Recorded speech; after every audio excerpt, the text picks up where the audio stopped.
महिने थांबलोय. हे साधा आकडा नाहीये. 10 महिन्याच्या काळात माझ्या समाजाचं किती नुकसान होत आहे हे नाही बघायचं का? तुम्हाला आलं की वेळ आणि मग 10 महिन्यात काय केलं मधल्या? आताही 15 दिवस होते. 16 मे पासून 30 मे पर्यंत तुमच्या हातात 16 दिवस होते. तुम्ही काय केलं? मी रीतीच्या बाहेर बोलत नाही, मी कायद्याच्या बाहेर बोलत नाही. सगळे संकेत पाळतोय, सगळ्या नियमात आहे. मी का माघार घ्यायची? माझ्या समाजाने मी मागं का हटायचं? काय हौस आहे का राव? उन्हात जाळून घेणं, सगळे हात पाय भाजून निघणार आहेत त्या उन्हात. हे सोपं नाहीये.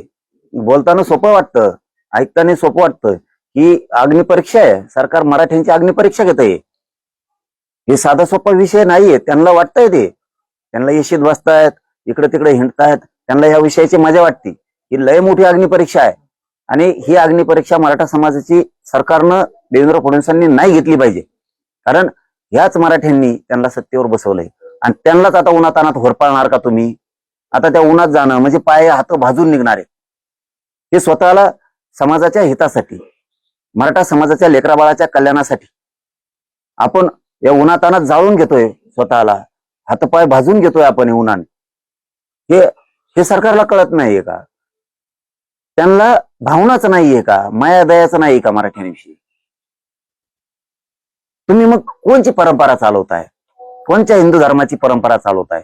कोणची वारकरी संप्रदायाची परंपरा माया दयाची चालवताय? माया दयाच नाहीये का? भावना शून्य झालात का तुम्ही? मुख्यमंत्री झालात तुम्ही, दोघं उपमुख्यमंत्री झालात तुम्ही, सरकार बसवलं, मग तुम्ही काय भावना शून्य झालात का? खरंच गोरगरीब मराठ्यांच्या लेकरांचे हाल अपेष्टा आहेत का नाहीत? का त्यांना तुम्ही त्यांचं उन्हाळा करताय विनाकारण? काय काय कोणी अधिकार दिला? तुम्हाला सत्तेवर बसवलं म्हणजे गोरगरिबांच्या मराठ्यांच्या पोरांना तुम्ही उद्ध्वस्त करणार का? सरकार यासाठी नसतं. सरकार हे नाव कमवायसाठी असतं, गोरगरीब जनतेचे प्रश्न सोडवण्यासाठी असतं. गोरगरिबांच्या लेकरांच्या पाठीवरून हात फिरवणं ही सरकारची जबाबदारी असते. कारण मायबाप जसे असते तसंच मायबाप सरकार सुद्धा असते. भूमिका आपल्या स्वतःच्या लेकरासारखीच महाराष्ट्रातल्या जनतेच्या लेकराची भूमिका सुद्धा मुख्यमंत्र्यांनाच निभावावी लागत असती. तुम्ही होरपळणार लोक दाखवापासून 2 दिवस मास संघ तुम्ही उन्हात. मुख्यमंत्र्यांनी नाही मागत मागण्या, या 2 दिवस तुम्ही बसायला. सोपं नाही भाऊ हे. मी माझ्या समाजाच्या लेकरासाठी मी हे उन्हातानात, हे खूप तळपत ऊन आहे. हे ऊन साधं नाहीये. मे महिन्याचं हे ऊन आहे, ते तळपत ऊन म्हणतात ना, तसा आग ओकतोय सूर्यवरून, आग ओकतोय आग. आणि त्याच्यामध्ये आपल्या समाजाच्या लेकराच्या हितासाठी मी उन्हात तरफडतोय. उद्देश काय? मी सावलीत बसू शकलो असतो. मी कुठेही फॅन मंडप देऊन, मी ते काय म्हणते त्याला, कूलर लावून बसलो असतो. का भाजून घेतोय मला? मी माझ्या समाजाच्या लेकरा बाळाचं, लेकी बाळींचं वाटोळं होऊ नये म्हणून उन्हाताना स्वतःला भाजून घेतोय ना. सरकारला हे कळत नाहीये का? इतक्या वेदना आहेत मराठा समाजाच्या. मुख्यमंत्र्यांना हे कळत नाही का? की चला रे, किती दिवस आपण अडवायचं या मराठा समाजाला? किती दिवस या मराठा समाजाची अडवणूक करायची आपण? एकदा तरी त्या मराठा समाजाच्या, गोरगरिबांच्या लेकराच्या, श्रीमंताचा ठीक आहे मराठ्याचा, गरीबाच्या लेकराच्या एकदा भावना जाणून घेऊ आपण. त्यांच्या कल्याणासाठी सरकार म्हणून झटू का म्हणू नये? मुख्यमंत्र्यांनी कुठलं सुटलं हल्ले, कुठलं सुटलं आंदोलन मोडून टाकणं, एवढ्या सोप्या गोष्टी नाहीत त्या. तुम्ही म्हणता की आता फायनल आहे, जे विरोध करत होते त्या लोकांचा आता असं सुरू येऊ लागलाय की मनोज जरांगे पाटील हे भावनिक आंदोलन करून स्वतःला त्रास करून घेतात. त्यामुळे जरांगे पाटलांना तात्काळ अटक केली पाहिजे, ताब्यात घेतलं पाहिजे. या ना, तुम्ही अटक करायला द्या, ताब्यात घ्यायला या तुम्ही, मग तुम्हाला कळत. ताब्यात तर घ्यायला तुम्ही. तुम्ही एक गोष्ट लक्षात ठेवा, असले ताब्यात घेणे, अटक करणे, हल्ला करून आंदोलन मोडीत काढणे, या भाषा बंदच करा. हे स्वप्न बघायचं तुम्ही बंदच करा. तुम्हाला मन कसं जिंकता येते? तुम्हाला गोरगरिबांचे मन कसे जिंकत येतील? त्यांच्या लेकरा बाळांना किती मोठं करता येईल? गोरगरिबांच्या लेकरा बाळासाठी काय सुविधा देता येतात? आणि मनावर राज्य करा. मग दादागिरी फंदागिरीच्या भानगडात माया संग तरी पडू नका तुम्ही. फडणवीसांना टार्गेट करण्यासाठी तुमचं आंदोलन आहे असं ते भाजपचे अध्यक्ष आहेत मराठी मुंबईचे अमित साठम आमदार पण आहेत. आता हे कोण आहे अमित साठे. चाटम मध्येच कोण आलाय भाजपचे आमदार चाटम साठम. चाटम हा नवीनच आला बा आता त्यानंतर बघू आता.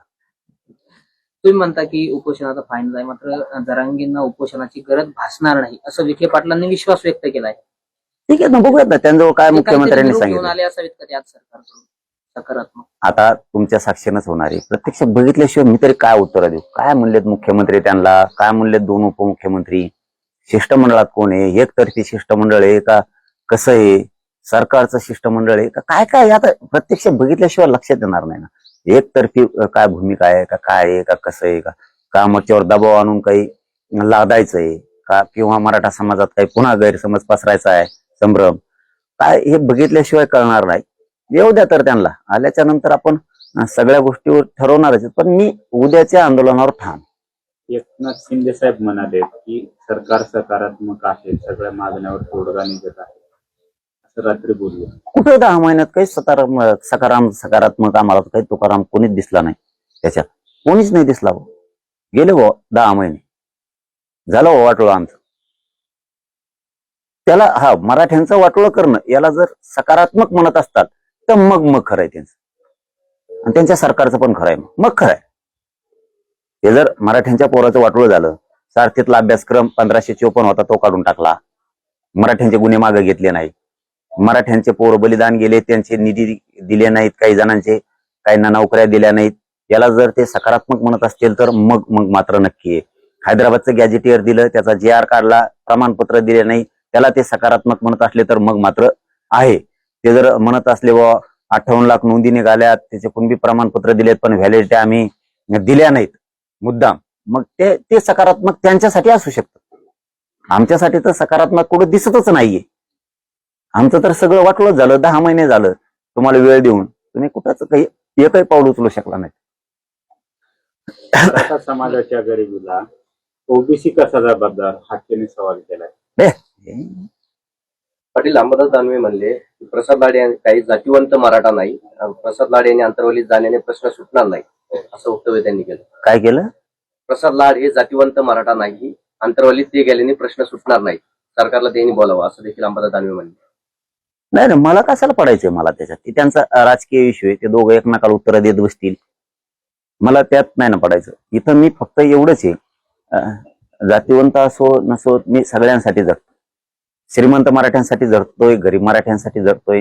दानवे साहेब काय बोलले ते त्यांचा राजकीय प्रश्न आहे. दोघं एकमेकाला काय बोलायचंय, काय उत्तर द्यायचं ते नक्की देतील. पण मी तरी भाजपच्याही मराठ्यांसाठी जगतोय, जीवाचं रान करतोय. मी काँग्रेस, शिवसेनेच्या, राष्ट्रवादीच्या सगळ्या पक्षाच्या लेकरा बाळांच्या कल्याणासाठी जगतोय. त्यांच्या पक्षात जरी ते आमदार मंत्री असले तरी त्यांचे कार्यकर्ते मराठा आहेत.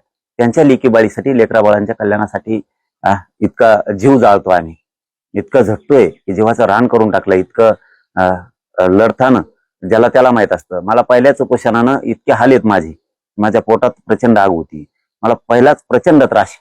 त्याच्यातही मी या एवढ्या तळपत्या उन्हात, कारण सूर्य आता सध्या इतका आग ओकतोय, आज लोक 11च्या नंतर बाहेर सुद्धा निघत नाहीत 5 वाजेपर्यंत. सकाळी 11 ते तिसरा पारा 5 वाजेपर्यंत बाहेर सुद्धा निघत नाही, 6 वाजेपर्यंत निघत नाही.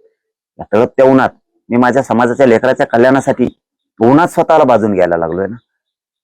सरकारला हे तरी लक्षात आलं पाहिजे मुख्यमंत्र्यांच्या की इतक्या वेदना आहेत ना, का बरं आपण या समाजाला इतकं तळपायला लावायचं. मराठ्यांच्या लेकरा बाळाने काय केलं? तुमचं आमचं काही वैर असेल तर तुम्ही आम्हाला फासावर द्या, पण माझ्या गोरगरीब मराठा समाजाच्या लेकरा बाळांना का वाटोळ करताय? त्यांनी तुमचं काय केलं? गोरगरीब मराठ्यांनी तुमचं काय केलं? तुम्हाला कच मतं केलेत म्हणून तुम्ही सत्तेवर बसलात. त्या मराठा समाजाच्या लेकरा बाळांचं इतका अन्याय आणि अत्याचार त्याच्यावरती करू नये, त्याला शिक्षणापासून नोकऱ्यापासून लांब ठेवू नये. लेकरही लेकर आहेत, ओबीसीचे लेकर आहेत, मराठ्यांचे लेकर आहेत. तुम्ही दुजाभाव करायला लागले मुख्यमंत्री सरळ सरळ. ओबीसीच्या लेकरांना काही पण द्यायचं, मराठ्यांच्या लेकराला काही द्यायचं नाही. असं कुठं सरकार असतं का? असली कुठं सत्ता असती का? असं मला हे नाही आवडलं हे महाराष्ट्राला.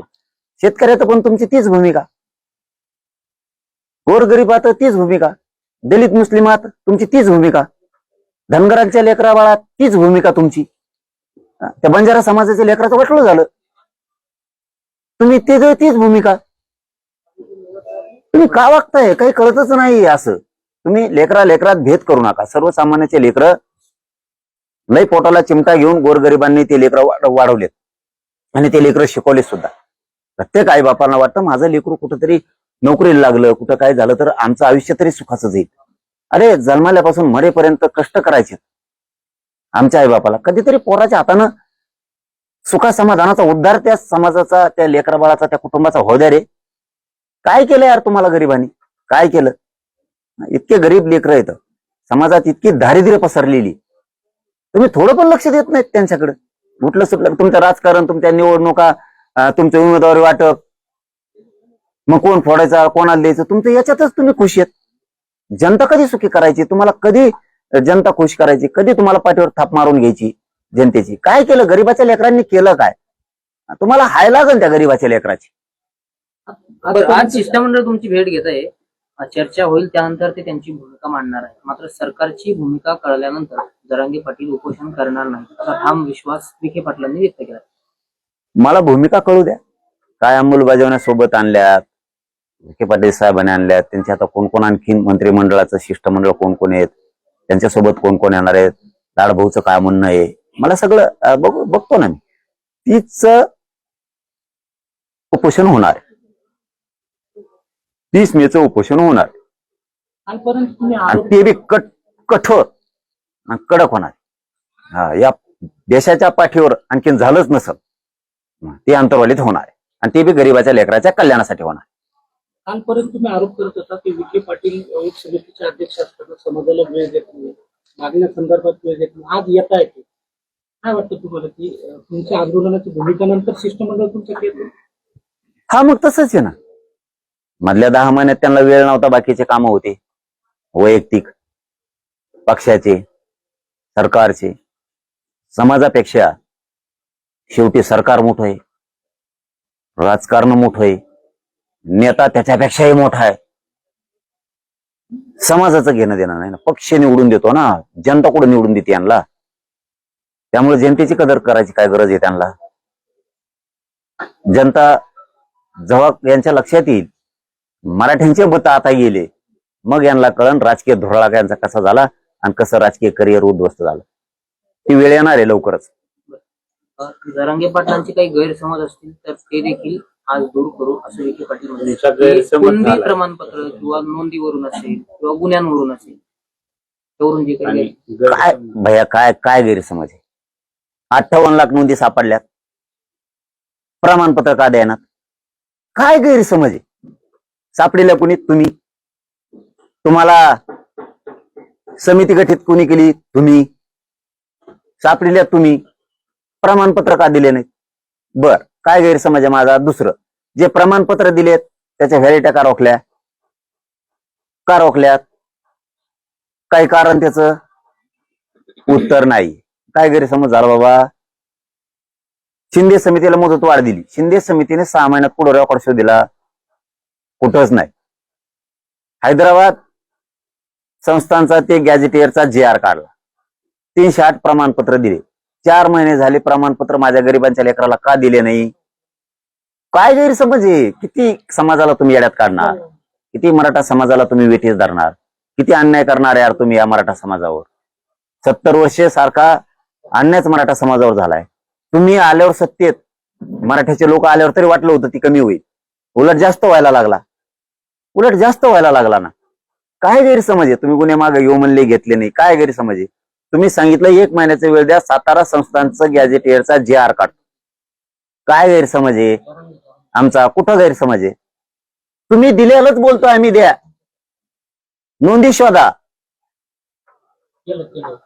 अरे त्या पाटणमध्ये, सातारा जिल्ह्यात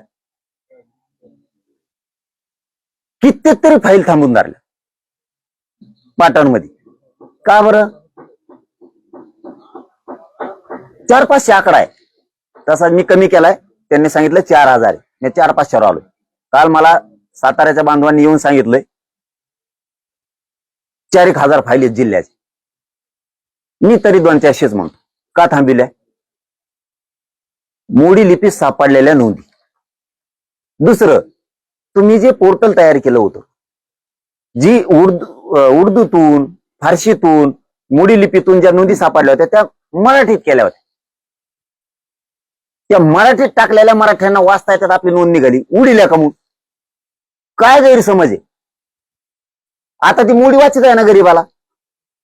पहिल्यांदा त्यांना बघता येतो, हा आपलं नाव आहे, नोंदी सापडल्या का? काय गैरसमज आहे? EWS चे पोरं आणि ECBC चे पोरं यांच्या 2014 पासून निवडी झालेल्या आहेत. याचा अर्थ आईबापांनी त्यांना शिकून मोठं केलं. तुमच्या परीक्षेत बी पास झाले. त्यांची काय चूक? का त्यांना नियुक्त्या दिल्या नाही तुम्ही? का? याच्याही पुढचं सांगतो मला काय गैरसमज आहे माझा. MPSCच्या पोरांनी परीक्षा दिल्या, 10 वर्ष ते लेकर अभ्यास करते. तिथं आता मराठ्याचा संबंध आहे का? सगळ्या जातीचे लेकर आहेत का नाही ते? MPSCच्या पोरांनी परीक्षा दिल्या, त्यांच्या निवड बी झाल्या. यांची लागली निवडणूक, यांनी दिल्या पुढे ढकलू. दोष कोणाचा? सरकारचा.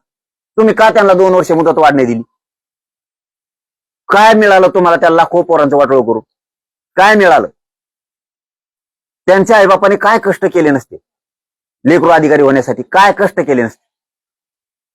तुम्ही 1600 ते 1800 करोड रुपये थकले महामंडळाचे. आंदोलन सुरू झाल्यापासून तुम्ही 150 कोटी दिले. परतावे कसे जायचे पोरांचे? सिव्हिल खराब झाले की नाही?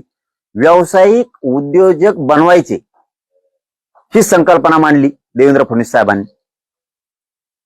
त्यांचे परतावे थांबले. झाले की नाही कर्जबाजारी? सिव्हिल झालं खराब. दोष कोणाचा? तुम्हाला नरेंद्र पाटील साहेब लागत होता कवर मराठीची फौज जमा करूस. दिला का कोपऱ्याला ढकलून तुम्ही? अरे किती रे करणार तुम्ही हे? एक एक घेताय. आता लाडभाऊ आणि दरेकर भाऊ घेतलेत मधी, दोघ जण मधी. किती मराठीचे लोक संपवणार राव तुम्ही अंगावर घालून. नरेंद्र पाटील साहेबाला नादी लावलं. आज कॅबिनेट मंत्री येतो माणूस, दर्जा, हा अधिकार नाही एवढा बी. कुठे जे माणूस? काय केलं नाही त्यांनी? त्यांच्यासाठी काय केलं नाही? मराठा आंदोलनाच्या विरोधात सुद्धा बोलले ते, आमच्या बी विरोधात बोलले. फडणवीसांसाठी आणि सरकारसाठी मराठ्यांच्या अंगावरती घातले. आज त्या माणसाची काय दशा केली? हे सत्य आहे. मी काय नाव घेऊन कोणाचं हे करत नाही. असे तुम्हाला कित्येक तरी देईल मी, आणि ती वेळ माझ्यावर आणू नये. असे हजारात निघतील. सगळ्या जातीचा उपयोग घेऊन संपलेले, सगळ्या जातीचा उपयोग घ्यायचा संपवायचा, सगळ्या जातीचा उपयोग घ्यायचा संपवायचा. उदाहरणार्थ महादेव जानकर साहेब, उपयोग घ्यायचा खलास. उदाहरणार्थ रामदासजी आठवले साहेब आमचे, उपयोग घ्यायचा खलास. ही रिअल परिस्थिती आहे. आता नंबर महाजन साहेबाचा का काय की बहुतेक चंद्रकांत दादाचा झाला, वरगडून सोडून दिले. हे मी सत्य बोलतोय. आधी सत्य त्यासाठी उद्धव ठाकरे साहेबांचा हे घेतला, वरगडलं दिलं सोडून. किती रे बळी घेणार तुम्ही लोकांचे यार? मधल्या काळात राज ठाकरे साहेब चला प्रचाराला, ते बी निघाले लोकसभेला, याव करू. स्वतःच लेकरू पाडलं त्यांचं पोरग. यांनीच खरंच भाजपला त्यांचं न पाडणारा माणूस निवडून येत आहे. न निवडून येणार कधीच ते भाजप निवडून आणतात. राज ठाकरे साहेबांचं पोरग निवडून येणार काय आणला? बरोबर जिरवीत येते. कायम आपल्या मागच राहायला पाहिजे. लय हुशार आहे का? लय भाषण करतो का? लय लोक जमत आहेत का राज ठाकरेंना? मग याचा कांड कसं करायचं? तर हे लोड मध्ये आला पाहिजे. स्वतःचं लेकरू संपलं पाहिजे. माणूस मायनस सरकतो माग. माणसाला तयार इतके कुठाने करून ते काय करायचं? आपलं पोरग पाडलं यांनी, पण ते बरं झालं निभार निघला. ते पुन्हा राज ठाकरे लढतच राहिले. म्हणजे ही यांची एकूण भूमिका. कोणाचा पण उपयोग करून घेणारी तात्पुरतं. त्या शेतकरी संघटनेचे सगळ्याचं वापर केला, दिल्या ढकलू. बच्चे कुडलं कोणी पळिलं त्या तिकडं ते गुवाहाटी का काय ती कोण हाटी ती कोणाला माहिती. तिकडं इकडून तिकडे गेले हाटीत ते, इथून ते हाटीलं, मग तिथून त्या गुजरातला बेसन हाटीलं, आणि तिथून गोव्याला बेसन हाटीलं, आणि मग सगळ्यात शेवटचं बेसन हाटायला पाठवलं त्यांना त्या गुवाहाटीला. कुणी पाठविलं? फडणवीस साहेबांनी. संपलं कोणी? अरे काय राव, असं थोडं असतंय. अरे उपकार जाणले पाहिजेत करणाऱ्यांचे. पडत्या काळात साथ कुणी दिली हे नाही बघायचं. पडत्या काळात सरकारचे घोटाळे काढायला कोण, ते हातोडा घेऊन कोण आहे, तुम्ही काल नाव घेतलं होतं, हा किरीट सोमय्या साहेब. पडत्या काळात त्यांनी पक्षाला उभारी द्यासाठी पुस्तकं वाचव, घोटाळे काढ, ती माणूसच दिसाना. ते रिअली ज्यांनी नरड अखंड तांडव केला आडू ते मुनगटीवार साहेब. काय तांडव करायची ते, की किती भ्रष्टाचार चाललाय, अमकं चाललंय, तमकं चाललंय. खलास. नितीन गडकरी साहेबाला दिल्ली सोडून मागे हटता ना. किती तुम्हाला नावच किती सांगावं. कित्येक तरी जणांचा. अभिमन्यू पवार, अभिमन्यू पवार त्या माणसाशिवाय पान हालत नव्हतं असं म्हणते. कुठं आहे लाड भाऊनी, दरेकर भाऊनी हे समजून घेणं गरजेचं आहे. टायमाला कसा वापर केला जातो. जातीला सांभाळा सगळेजण, सगळ्या पक्षातले मराठीचे नेते जातीला सांभाळा. खलास. संभाजी निलंगेकर खलास. खेळ. कित्येक तरी सांगतो रे मी, कित्येक तरी सांगतो. सांगता सांगता जर सुरू केलं ना तर मेळ नाही लागणार. परत ते प्रताप चिखलीकर ते सुद्धा होते आधी वाढवायला भाजप. कुठे गेले हे लोक? सगळे मागं पडले आणि तिसरेच पुढे आले. समरजित घाडगे दुसरे जाणून ठेवले. आधी भाजप वाढायला कोणी नव्हती. सोलापूर जिल्ह्यात कोणी नव्हतं भाजप वाढायला, नगर जिल्ह्यात भाजप वाढायला कोणी नव्हतं. काय प्रयोग केले ते, जो काम करीन. आता आणखीन एक नाव, ते प्रदेशाध्यक्ष काय नाव आहे, चव्हाण नाव काय त्यांचं, रवींद्र चव्हाण भाऊ. काय गाजावाजा केला. प्रदेशाध्यक्षाला अधिकार सुद्धा नाही. एखादे बार दिसते ती गुढी बाल विकणारे असल्यावर, एखादे बार दिसते. एवढ्या मोठ्या व्यक्तीचं इतकं पाणीपत करणार तुम्ही, इतकं पाणीपत करणार तुम्ही कधी मध्ये? प्रदेशाध्यक्षाला केवढे अधिकार पाहिजेत, नाही दिसत. असे कित्येक आहेत बाबा, कित्येक आहेत. सांगली तेच आहेत, साताऱ्यात तेच आहेत. आता लाड भाऊन ते दिसते तो विखे पाटील साहेब. म्हणजे भाजपमध्ये केवळ नामधारी लोक आहेत असं म्हणताय. नामधारी काय आहे मग ते? अधिकारच द्यायनात कोणाला, अधिकारच द्यायनात कोणाला राव. विखे पाटील असे म्हणले की 58 लाख नोंदीच्या बाबतीत कोणीतरी जरंगे पाटलाच्या मनामध्ये गैरसमज निर्माण केलाय. म्हणजे याचा अर्थ काय की 58 लाख नोंदी झाले. अरे गैरसमज माझ्यात असता आता सरकारनं सांगितलं बाबा, सरकारनंच सांगितलं राव. मी नाही हे केलं, सरकारनंच सांगितलंय ते 58 लाख नोंदी आहेत. मी वाशीलाच विचारलं होतं, तुम्ही 10 लाख असल्या तरी खरं सांगा माझ्या मराठा समाजाला, खरंच 57 लाख आहेत का सांगा. तुम्ही 10च म्हणा पण खरं सांगा माझ्या समाजाला. ते म्हणले 57 लाख नाहीत, 58 लाख नोंदी आहेत. प्रोसिडिंग दिलंय आम्हाला त्यांनी, प्रोसिडिंग दिलंय 58 लाख नोंदीचं. काय गैरसमज आहे हे बघा. तुम्ही असं छक्के पंजे करून राजकारण नका करू. यायला ते राजकारणाला लाथ मारले तरी चालन असं नको. तुम्ही जनतेच्या विश्वासानं राजकारणाने सत्तेत कमाव. वापर लय दिवस नसतं दादागिरीने, लय दिवस नसतं दादागिरीने चालत, अजिबात नाही चालत. ते आम्हाला घालतात लोकांच्या अंगावर. याला बोला, नारायण राणे साहेबावर बोला, शरद पवार साहेबावर बोला, शिंदे साहेबावर बोला, आमच्यावरच बोला, कुठं ठाकरे साहेबावरच बोला. सत्तेत नाही त्यांच्यावर बोलायला आणि तुम्ही हा ना माझे याचा दांडावर तुमचे. विखे पाटील असे म्हटले की महाविकास आघाडीचे सरकार होतं त्याच्यामुळे हा विलंब झाला. त्याच्यात 2.5 वर्ष वाया गेली. 2.5 वर्ष वाया गेले. अरे बाबा तुम्हाला हे समजतच नाहीये. त्यांनी दिलं नाही म्हणून लोकांनी तुम्हाला आणलं ना. तेच पाडेवाचे का पुन्हा मागच्या यायचे. तुम्ही काय केलं ते सांगा आता. त्यांनी केलं नाही म्हणून जनतेने त्यांना ढकलून दिलं. आता तुम्ही काय केलं ते सांगा ना. त्यांचे पाडे कशाला वाचत आता मागचे? लोकांना माहिती त्यांनी दिलं नाही म्हणून लोकांनी त्यांना पाडलं. तुम्ही म्हणलं तर आम्ही देतो. धनगराला आरक्षण कोण देतो म्हणलं, चल म्हणून लोकांनी पाडक नाही त्यांना. मराठ्याला आरक्षण तुम्ही देतो म्हणले, पाडक नाही मराठ्यांनी. तुम्ही बंजारा समाजाचा तीच उपयोग करून घेतला. वापर, नुसता वापर, नुसता वापर. धनगर समाजाचा वापर, मराठा समाजाचा नुसता वापर. दलित मुस्लिमाचे तेच हाल केले तुम्ही. मायक्रो ओबीसीचा दिदारच करून टाकला. हा काय 2-3 जाती चालवितात काय फक्त राज्य? त्यांच्या पुढं पुढं करता. असं कसं राव? तुम्ही संपवता. तेच घराण्यांना पुढं महाविकास आघाडी काही दिलं नाही. ते दिलं नाही ना, तुम्ही काय दिवे लावले दाखवा ना आता. तुम्ही म्हणले होते धनगरांना पहिल्या कॅबिनेट मध्ये देतो. किती वर्ष झाले मोजिता का जरा? काय ते लेकरं नाही काय दऱ्या खोऱ्यात उन्हात आणत मेंढ्या संभळीत नाही का त्यांच्या पोरांना व्हायचं अधिकारी? छोटस पाल टाकायचं, त्याच्यात कधी इचू येतो तर कधी साप येतो, जीव मुठीत घेऊन जगायचं. त्यांचे लेकरं नाही का अधिकारी व्हायचे? का रे बाबा, काय केलं धनगरांनी? ते चालतं वा. आणि म्हणा ते काही दिलं. आणि तुम्ही काय दिलं? तुम्ही त्यांची उणे धुणेच काढू नका.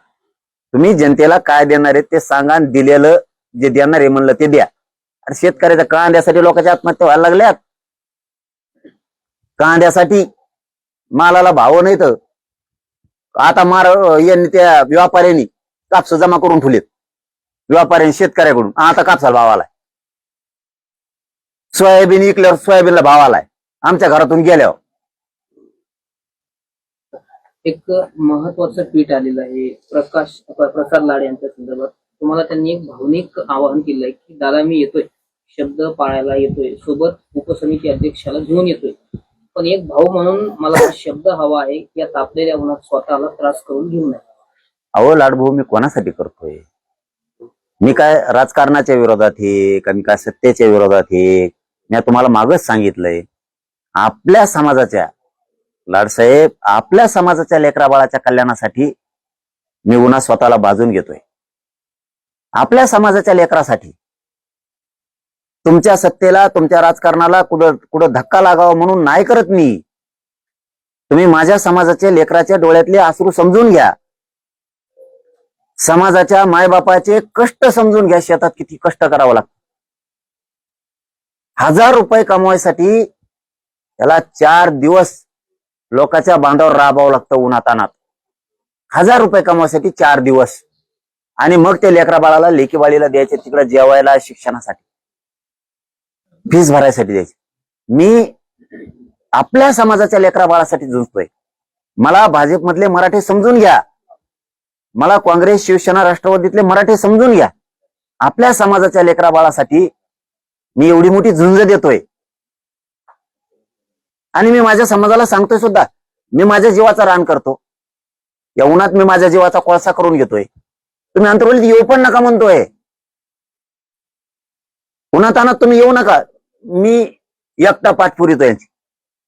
यांनी माझ्यावर हल्ला केला, यांनी काही जीवघेणा काही हल्ला करून आंदोलन मोडायचा प्रयत्न केला तर फक्त मला बघायला अंतर्वलीत या. तुम्ही फक्त मला लांबून बघून परत घरी गेले तरी बस. महाराष्ट्रातले मराठी तुम्हीच माझे मायबाप आहेत, तुम्हीच माझं कुटुंब आहे. या जगात मला मराठ्यांशिवाय कोणी नाही, म्हणून मी तुमच्यासाठी झटतोय. मला नुसते बघून गेले तरी बस. माझ्या मराठ्याकडून मला काहीच अपेक्षा नाही. नुसते मला बघितलं, येऊन डोळ्याने बघून गेले तरी बस. मी तुम्हाला बघन, तुम्ही मला बघता. प्रसाद लाड यांना मुळात काळे झेंडे उपोषण आता- दाखवण्याचा इशारा दिल्यानंतर 4 मराठ्यांना पोलिसांनी ताब्यात घेतले संभाजीनगर. मी काय त्या दिवशी तेच सांगितलंय, आपण असं कधी करायला लावत नाही. कोणाला धिंगाणा नाही, कोणाला काळे झेंडे नाही, कोणाला पांढरे झेंडे नाही. मी कधीही असं करायला लावत नाही, कधीच. मी ते कधी समर्थनही करू नये. पण आता पोरांचा थोडा रोष असतो, मागण्या नाही झाल्यावर थोडस म्हणणं मांडायचं असतं. दाखवले असतील ते तुमचेच, तुम्ही त्यांचेच. काय करता? पोरग मांडीवर हागलं मग काय मांडी कापून टाकीतात का? समाजाचे लेकरं तुमच्याकडं वेदना घेऊन आरडतेत, आम्हाला हे द्या ते द्या. आता मालक समजा तुम्ही येत, थोडक्यात कारभार तुमच्याकडे आहे. तुम्हाला नाही मागणार तर कोणाला मागणार? तुम्ही द्यायचं काम करायचंय. कशाला रोष वाढून द्यायचा आहे? द्यायचं काम करायचं तुम्ही. तुम्हाला कशाचा पण राग येणार? तुम्हाला बोललो, प्रश्नाचं उत्तर दिलं तरी राग येणार. तुम्हाला झेंडा दाखवला तरी राग येणार. तुमच्या गाडीला उभं राहिलं तरी राग येणार. मग याचा अर्थ तुम्हाला समाजाचं प्रेम नाही, तर समाजाला मोडीत काढायसाठी तुम्ही येत, समाजावरती हल्ले करण्यासाठी तुम्ही येत. असा संदेश तुम्ही पण घालू नका ना. शुकारानं आनंदानं जाऊन कुठंतरी एक मंत्री होता, एक रॅली होती, त्या रॅलीत कोणीतरी आरडत ओरडत होतं, झेंडा दाखवत होतं. एक मंत्री उतरला आणि डायरेक्ट त्याच्याकडेच गेला, काय म्हणणं आहे सांगो. आणि त्याने मनच जिंकलं. तुम्ही मन जिंका, तुम्ही मागण्यासाठी पळा, हे पण कामं करा. एक मंत्री कोण आहे ते मलाही माहिती आहे, त्याचं नाव घेतलं ते परत म्हणते आवडत्या मंत्र्याचं नाव घेते, एक का नाही का? मुळात उपोषण आता तुमच्या प्रकृतीला झेपणार काय आहे झेंडे दाखवणारं म्हणणं असं आहे की जोपर्यंत तुम्ही मराठा समाजाची माफी मागितली, जरांगे पाटलावरती तुम्ही जे काही आग पकड बोलले होते औरच्या भाषेमध्ये, तर तुम्ही आंतरवलीला येण्यापूर्वी जरांगे पाटील आणि मराठा समाजाची माफी मागा, त्यावेळेस तुम्ही या असं प्रसाद लाटला. पोरांना माझं राज्यातल्या सांगणे काय गरज नाही, कोणाची माफी मागायला लावू नका, आपली माफी मागायला लावू नका, समाजाची नाही हे नाही कोणाचीच नाही, काही गरज नाही. माफीनं आपल्याला काय मिळणार आहे का? नाही मिळणार. त्यामुळे कोणाला माफी मागायला लावू नका. आपल्याला जे शांततेत आंदोलन मोठ्यात मोठं करता येईल ते आपण करू. उग्र आमकं तमकं असं काही करायचं नाही. अरे मराठी नुसते शांततेत उभा राहिले तरी देशातल्या सरकारपेक्षा मोठे अस्सल जातवानेत, नुसते उभा बी राहिले. आम्हाला आधीच पहिलंच ऊन पाऊस वारा काही कळत नाही, मुसळधार असून येत काही असं. आम्ही शेतकरी आहेत हाडामासाचे, आम्हाला ऊन काही करीत नाही, पाऊस काही करीत नाही. आणि लढायच्या टायमाला आम्ही दमत बी नाहीत, कारण क्षेत्रीय कुळ आहे मराठ्यांचं. त्यामुळे आपण लढून मिळू, काय गरज नाही कोणाच्या माफीची त्याची, काय म्हणू पण नका. एक जीवानं लेकरा बाळाच्या कल्याणासाठी नुसते मराठी एका जागेवर उभा बी राहिले. नुसतं अंतरवलीत येऊन डुकून जरी बघितलं, परत जरी गेले आपण आपल्या मोटरसायकल या गाड्या सुरू करू, तरी मराठी जिंकत आहेत. तरी पण आपल्या अपेक्षा पूर्तीसाठीच आम्ही आज येत आहोत, त्यामुळे स्वतःच अंग आणि पाय वळवून घेऊ नये. आता प्रकृतीला उपोषण झेपणार नाही असं भावनिकतेने ते म्हणतात. प्रसादला हे माझ्या पूर्ण समाजाला माहिती, 6 कोटी समाजाला माहिती. आणि एकही पत्रकार सुद्धा पत्रकारिता सोडून हृदयातून बोलून मला खरंच तुमच्या साक्षीनं कधी चालता पण येत नाही, उठता पण येत नाही. माणूस म्हणून जर आपण जिवंत झालो, माझ्या 4-5 दिवसाला पोटात आग होती, अंग थरथर कापत ऑटोमॅटिक. आणि माझ्यात काही राहिलं पण नाही. हे बघा तुम्ही सगळे बघा, हे बघा डायरेक्ट खड्डे पडले सगळ्या अंगाला, काय नाही राहिले. हाडकाला चिराचे टाकल्यात, माझे हाडाला चिटाकल्यात, तुमची एकाची पण चिटाकलेली नस, नाही लावता येत मला सलाईन सुद्धा.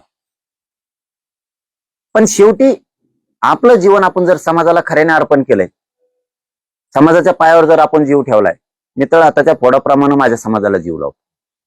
मग त्या समाजाच्या हाल अपेष्टा होत असल्या तर आपण आपल्या जीवाची कदर नाही करायची. मी त्यांना पुन्हा पुन्हा सांगतो की मी माझ्या समाजाच्या लेकराबाळाच्या कल्याणासाठी ही झुंज देतोय, या तळप तेवणात. मी सरकारसाठी देत नाही किंवा राजकारणासाठी देत नाही. माझ्या समाजाच्या लेकराच्या लेकीबाळ्यांच्या आयुष्यात कल्याण व्हावं, त्यांचं ते सुखी राहावेत, ते साहेब व्हावात, ते अधिकारी व्हावात म्हणून झुंज देतोय. माझा मराठा समाज तरी कसा गरीब असेल.